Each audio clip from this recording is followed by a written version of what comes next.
Quelle histoire incroyable pour réfléchir sur la façon dont la vie nous enseigne de précieuses leçons, notamment au sein de la famille.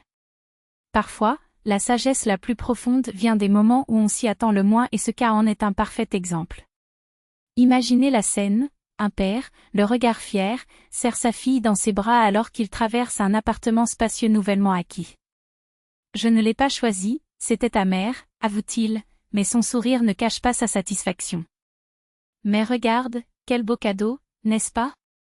La jeune fille, étonnée, observe les murs immaculés, les grandes fenêtres, les nouvelles finitions. Papa, ça a dû coûter une fortune, murmure-t-il, comme s'il avait peur que le moment s'efface. L'homme rit fort et sincèrement. Mes chers, pourquoi pensez-vous que nous avons travaillé toute notre vie? Pour que vous ayez ce que nous n'avons jamais eu. Notre temps est passé, le vôtre ne fait que commencer. Qu'il soit dans le confort.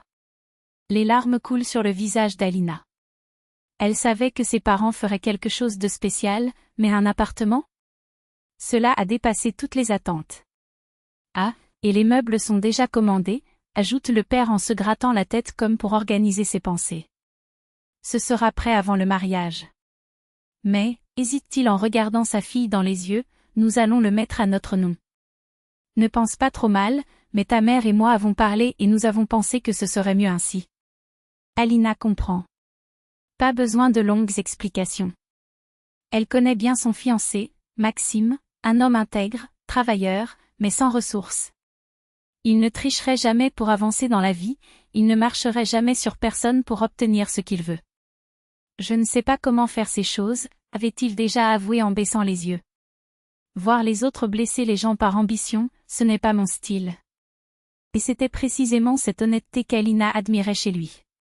Elle y croyait, ensemble, ils changeraient sa réalité. Elle serait son refuge, sa motivation. Après tout, si quelqu'un l'offensait, Alina ne resterait pas silencieuse et elle savait que son père pensait la même chose. Lui offrir un appartement, alors que Maxime n'avait aucun moyen de contribuer ni même de se défendre financièrement? Ce ne serait pas juste. Nous pourrons régler ça plus tard, pensa-t-il. Et elle garda le secret, certaine que la surprise en vaudrait la peine. Et ça valait le coup. Lorsque Maxime l'a découvert, la veille du mariage, il a presque sauté de joie. Vraiment? Alinina, c'est génial. Je me demandais déjà comment nous pourrions économiser de l'argent pour avoir notre propre logement. Elle sourit en secouant la tête. Tu n'en as plus besoin. C'est à nous. Pour commencer nos vies. Les parents, émus, cachaient leurs larmes. Soyez heureux, mes enfants. Mais le bonheur ne vient pas toujours sans épreuve. Le lendemain du mariage, alors qu'ils organisaient le déménagement, la belle-mère d'Alina ne cachait pas son mécontentement. Vous commencez déjà à demander de l'aide, hein? Quelle belle fille, hein? Elle ne sait compter que sur les autres. Maxime a écouté, mais n'a pas répété les paroles à sa femme. Peu importe, maman. Si tu ne veux pas venir, ce n'est pas grave. Mais elle est venue. Et elle a même aidé non sans se plaindre de son mari, paresseux, qui avait refusé de participer. En quelques heures, l'appartement a pris vie. Les cartons ont été ouverts, les meubles ont été assemblés et l'espace, auparavant vide, respirait désormais la chaleur. Alina a alors eu une idée, faisons la fête. Je commanderai à manger et nous porterons un toast à notre nouvelle maison. Tout le monde a accepté, sauf la belle-mère. Lorsqu'il vit la table pleine, il haussa les sourcils. Tu as fait tout ça tout seul? Alina sourit malicieusement. Cette fois, j'ai triché. J'ai commandé au restaurant. Après tout, la nouvelle maison méritait une vraie fête. L'atmosphère était légère, jusqu'à ce que la belle-mère, après la première gorgée de vin, pose une question qui refroidit l'atmosphère. Et comment vont-ils faire avec les documents de l'appartement? Cette bureaucratie n'est pas bon marché. Alina, vas-tu tout payer toi-même? Après tout, Maxime a dépensé toutes ses économies pour la fête. Roman, le père, serra calmement sa belle-sœur dans ses bras. Galdina, détends-toi. L'appartement est déjà à notre nom. Les enfants n'ont pas à s'inquiéter pour ça. Le silence qui suivit fut perçant. La femme regarda son gendre, puis sa belle-fille, avec un venin dans les yeux qui n'avait pas besoin de mots. Quelle bonne affaire vous avez faite pour mon fils, hein? S'il se sépare un jour, que lui restera-t-il? Une assiette de soupe fine? Le visage d'Alina pâlit. Le père serra les poings, échangeant un regard avec sa femme. Galina, de quoi s'agit-il? Ils se sont à peine mariés et tu parles déjà de divorce? La belle-mère haussa les épaules. La vie est imprévisible. Qui peut dire que sa fille ne le trompera pas demain? Le monde est plein de tentations.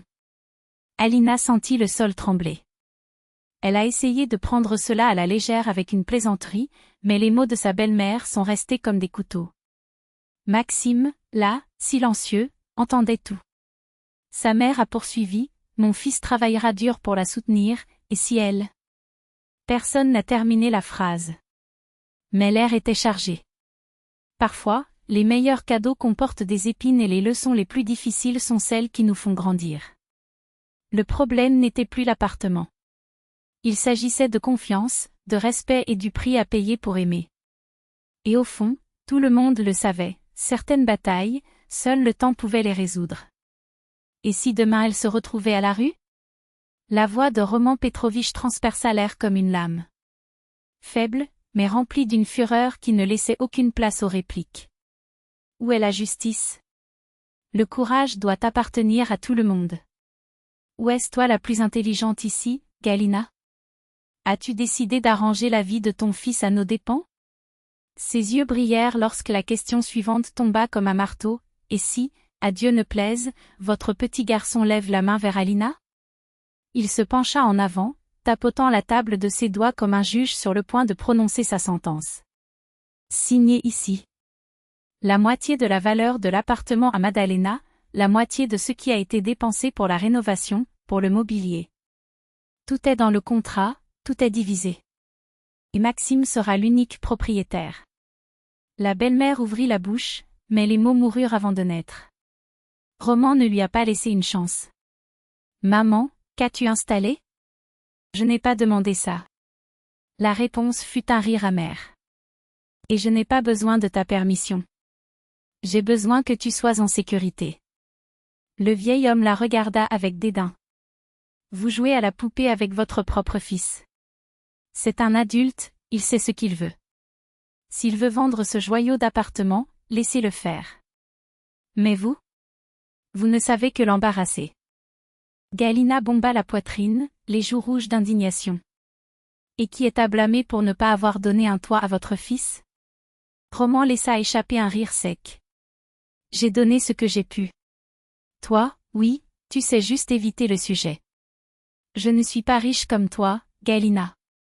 Je ne gagne pas d'argent avec une pelle d'or. Mais si je l'étais, crois-moi, je ne serais pas ici à discuter de miettes. Elle a explosé, oh, n'est-ce pas? Tu sais, sans notre argent, tu n'aurais même pas ce trou. Le silence qui suivit fut interrompu par le claquement bruyant de la porte. Galina est partie comme un ouragan, ne laissant derrière elle que l'écho de ses paroles empoisonnées. Roman secoua la tête, un sourire ironique aux lèvres. Premier scandale dans la nouvelle maison. Désolé, Maxime. Le garçon baissa les yeux, embarrassé. Je ne sais pas ce qui lui a pris. Le vieil homme lui tapota l'épaule. Ce n'est pas elle, mon fils. C'est de l'avidité. De l'envie. Laisse-moi faire. Et le lendemain, comme pour tenir une promesse, Roman apparut à la porte de sa belle-mère avec une femme à ses côtés. Les yeux de Galina s'écarquillèrent. Recevoir des visiteurs, Galina. C'est la meilleure agence de courtage de la ville. Votre appartement préféré aura un acheteur dans 24 heures. Les papiers sont prêts. Il ne manque plus que votre signature. Elle recula, essayant de fermer la porte, mais le pied de Roman la gênait déjà. Pas de politesse, Galina. Hier, nous étions d'accord sur tout. Où as-tu changé d'avis? Et l'avenir de ton fils? C'est un adulte. Je n'ai pas besoin de vendre quoi que ce soit. La porte se ferma avec un bruit sourd.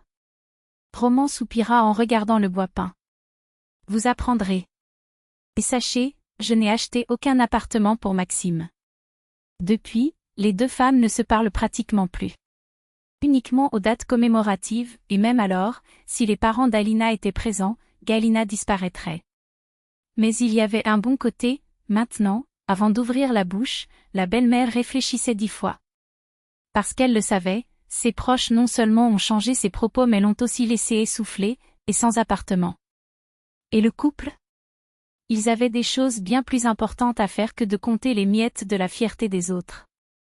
La vie, après tout, était trop courte pour des combats qui ne nourrissaient pas le cœur.